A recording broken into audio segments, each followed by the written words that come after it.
Are you a new player to Rust and want to know how to build better bases? Worry no more, as Barker Rust is here to save the day. In this video, I'm going to be teaching you the basics of how to build a base in Rust, starting with how to use the building plan and hammer, and ending off with some more advanced tips, so even if you're experienced, you can still learn something. How to use the building plan and hammer. This section of the guide is going to be more focused on new players who may just be getting into building in Rust as of recent. First of all, you have two main tools for building. The building plan, which is responsible for all the placement of your twig scaffolding, and then your hammer, which is used to construct that twig into real usable walls, roofs, and foundations. Typically when building a base, you start off with the footprint of the base, placing the foundations for mainly the core. You don't want to place excessive amounts of twig, laying out the entire base layout, as it will likely be unused for a while, and can be broken easily, wasting your wood and your time spent on it. With foundations down, it's time for walls, as this will mean your base is mostly safe from enemies as fast as possible. Make sure you have planned where the doors will go to, and place the frame to them before you upgrade anything else. To seal off the roof, you actually use floor tiles, and if you're planning to leave access to the roof for further expansion, then make sure you seal the roof off with a door like this, or place a garage door down below. If you don't have a garage door yet, I got a tip for you. Upgrade the part of the roof that you want to be your roof access to wood, and you'll be able to soft slide it out later easily. With the shell of the base upgraded, you can place your front door down in a tool cupboard to prevent your base from decaying over time. And now you have a base. How to place deployables. With a base down, you'll of course need to place down all your deployables such as boxes, furnaces, and sleeping bags. When placing deployables, you want to make sure that they make the most of the area by tightly packing them into corners of your base, as I'll show you here. Alright, I'm going to be showing you how to get perfect TC box placement first up, and the way you do that is by taking this door off because you can't get it off the doors there. Rotate this box here, get as close to the wall over there as possible, and there we go. Rotate this one, and you should be able to fit it in the gap here. Then jump up top and pretty much repeat the same process. Might be a bit difficult to get the second one in. There we go. Now we can put the door back on.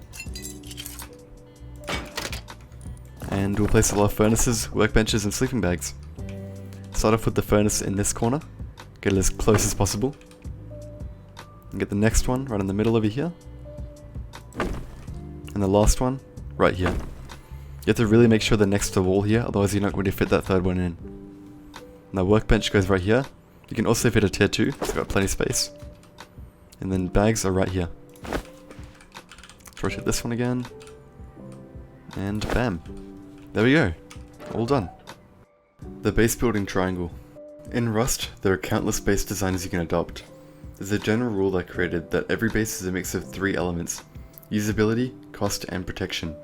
You can get more protection out of a base if you sacrifice usability and cost, such as using multiple armored bunkers. Or you can build a base that has high accessibility and protection, but that's going to cost quite a lot. This rule better applies to vanilla Rust, as in modded the cost of building is greatly reduced. Here are some base designs. A good example of a base I'd recommend for a solo/duo group is the roof bunker 2x2 design I showcased in a previous video. This base has great protection while minimizing cost, and is highly usable as it follows the classic 2x2 shell with the roof bunker on the front door, so that it never gets in the way and doesn't take up any space inside.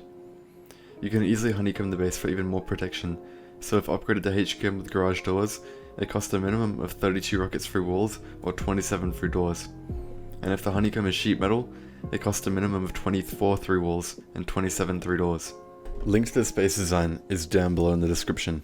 For any group larger than a duo, a larger base is in order, as fitting people and loot starts to become an issue. There are countless videos on YouTube that will fit your farming requirements.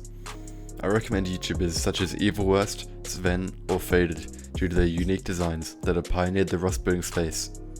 There are others I like to watch, but I can't name them all.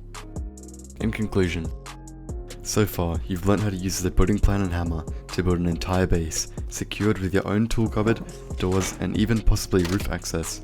You have also learned how to place your deployables such as furnaces, boxes, and sleeping bags, and you learned about the triangle of base building, so you can better balance all your base designs to match your playstyle.